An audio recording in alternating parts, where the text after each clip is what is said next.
Most people run marathons through scenic locations, beaches, mountains, cities, forests. But me? No. I wanted my 26.2 miles to be special, to be meaningful, to be in a beaver onesie with zero training, and to be surrounded by 500 parked cars and trucks at a Buc-ee's gas station. Because if you can't tell, I really think through my decisions.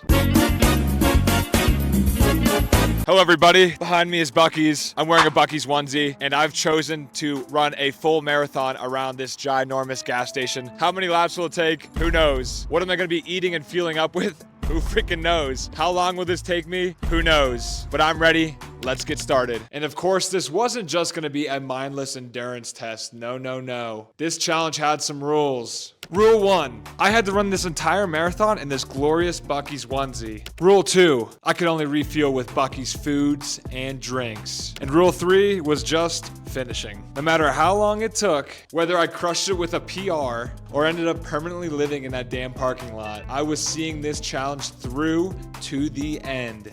Lap 1 underway. We're just trying to keep it slow and steady. This is gonna be a long challenge, not trying to burn out. I've only done one marathon before. This will be my second marathon, but this one is special because it's around Buc-ee's and I'm doing it with zero training. I know some of you may be wondering, so what exactly is one lap around a Buc-ee's gas station? Well, for me in this challenge, I found one glorious corner of the parking lot where no cars were really parked because I didn't want anybody to judge me for this insane challenge that I was doing. And from there, I followed the curb around the entire parking lot of the gas station. When my path was blocked, which it often was by like cars that were parked in certain spots, then I had to take the scenic route through the grass parts of the Buc-ee's. What a beautiful track to run on. Well, this marathon just turned into a trail run also. Got somebody running along with me, let's go. The sun is now coming out and I'm starting to sweat in this onesie. It's kind of feeling weird, but we push on. Let's go. What a fit. How we feeling? Pretty good, almost 5 miles in. How the legs? Things are all right. Yeah, cooling you off. You also might be wondering, who was my support crew for this highly professional event? My brother and my dog, and that is it. No fancy pacers, no race volunteers, just my brother holding an iPhone camera and my dog in the back of my trunk. I think I'm on lap 12 now. Right around the 1/4 mark, getting close to 7 miles. My right knee's starting to bother me a little bit. But I just kind of slow up my pace, and like that takes a little bit of pain off the knee. That's how I'm mitigating the pain right now. At some point around the quarter marathon mark, I had to finally refuel and take a damn piss. I gotta go drain the lake. Gonna get some fuel probably too. I feel a little bit gassed, and definitely need a liquid because I am parched. So I walked into Buc-ee's and I took it all in. Oh my God.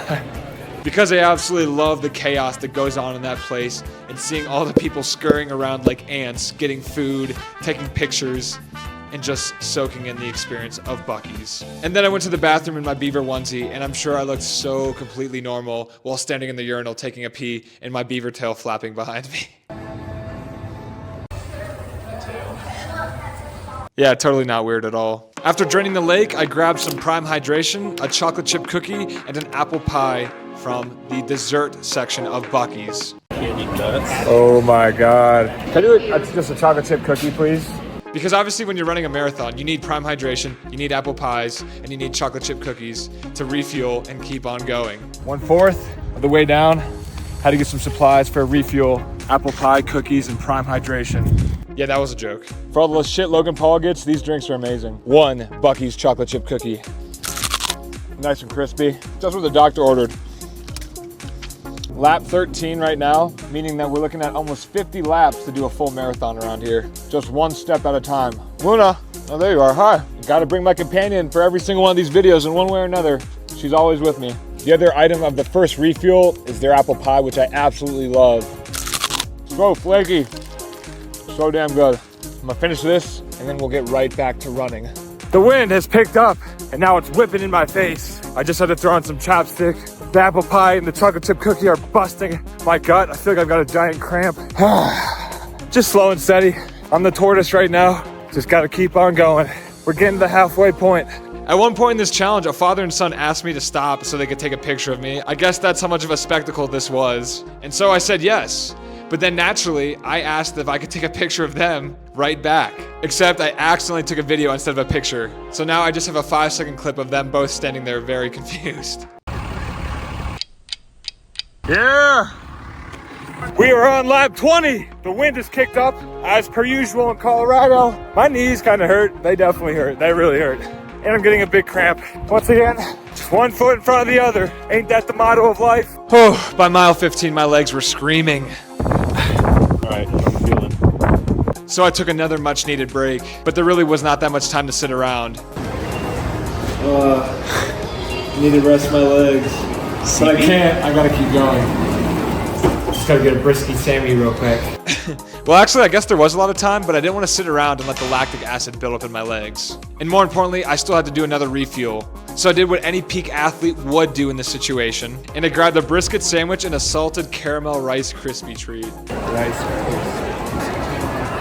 Some may say this is a dumb strategy, but I need some fuel, I need some energy, I need a pick me up. So there we go.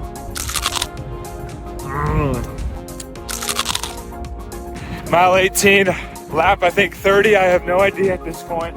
My brother's keeping track. Cramps, pain in the knees, sharp pains in the chest. This is when I dig down deep. See what I'm made of.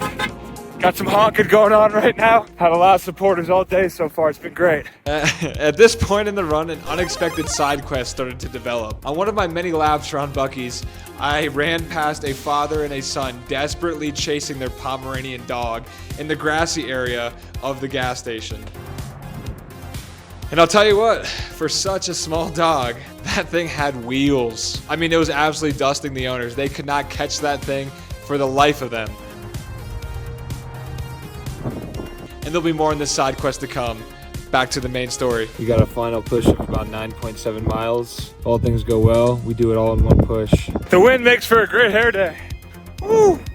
I know what you're probably thinking if you made it this far in the video. And if you did, thank you. Comment down below Buc-ee's brisket sandwich. But if you've been thinking, he's been running this whole time eating nothing but garbage gas station food, how has he not shat himself yet? Well, don't you worry. That cursed marathon runner's trot finally caught up to me. And I had to make an urgent detour to some of the world's cleanest bathrooms of all time. Let's give a big shout out to Buc-ee's for saving my dignity and my onesie with their extremely clean bathrooms. And with business now taken care of, I just had one thought left in my mind. Let's finish this. But first, another side quest update. The Pomeranian, it was still absolutely dusting its owners. And lucky for me, by the time I came back outside from the bathroom, that little speed demon was right in front of my car. It had literally run halfway across the gas station, evading its owners, and it was still on hot pursuit. So I got to witness some extreme entertainment while these owners tried to lure in their dog before I started back into my suffering and finishing this challenge. And it was pretty damn funny. We are on lap 38, 23 miles down. And that's not to say there hasn't been pain. My arches of my feet are killing me right now. I can feel blisters already forming on my toes. My knees are, they've been since mile 12 probably. And now my quads are starting to get pretty tight. We're so close to the finish line. We're gonna push through and finish this damn thing. Probably be the first person to ever run a marathon around a Buc-ee's. That's gonna be me, Mr. Beavertail Habibi. Turns out I'm not the first lunatic to run a marathon around a Buc-ee's. I would say I'm probably the second. Yes, there seems to be one other psycho on the internet that's run a marathon around a Buc-ee's before me. So shout out this guy. We're down to the last 2 miles. One major change.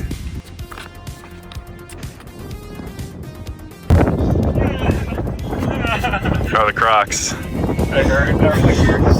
Yeah, so the wind absolutely destroyed some of this audio, so my apologies for that. But the more important thing was that my shoes were absolutely killing me at this point. So I did the only logical thing any runner would do at this point in time. I switched into my Crocs to finish the race. And I mean, at this point, every damn thing hurt. Every part of my leg was in pain. But I was so close to the finish, there was no turning back now, and I was gonna push through to the end. 3 laps at most, probably be like 2.5. Okay, get it.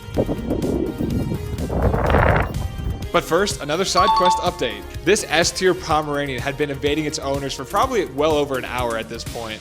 And believe it or not, I actually came very close to making contact with this dog as I was finishing up one of my laps. But surprise, surprise, the little speedster bolted as soon as I got within range of that thing. At this point in time, I was just truly deeply impressed by this thing and its evasion skills.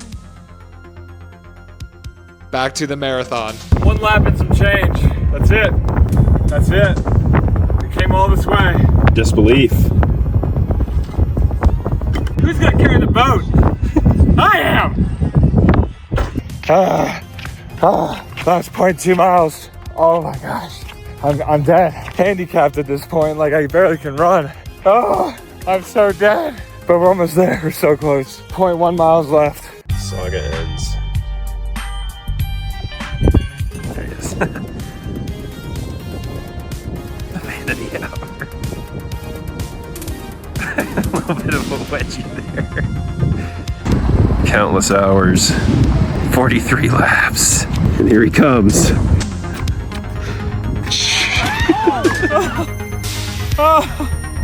Okey pokey, I'm chafing. Holy shit. 26.22. Oh my god, that's Was it worth it? Is anything ever worth it? I'm chafing. My arches of my feet are killing me. I have blisters on my toes. Quads are pretty tight. Yeah, it was fun. And just like that, 26.2 miles around a Buc-ee's gas station. 43 laps, 5.5 hours, and a lot of pain. Was it scenic? No. Was it smart? Absolutely not. But did I finish? Somehow, yes. My legs were ruined. My diet consisted of solely brisket, sugar, and regret. So what's next? Well, I'm definitely gonna ice the shit out of my legs and cross 26.2 miles around a Buc-ee's off my ideal list for YouTube videos and never do it again. Thank you all for watching. If you have any comments, suggestions, video ideas, leave them down below. Seriously, I would really appreciate it. I'd love to read anybody's ideas, and I'll see you in the next video. It's at 26.2. Thank you.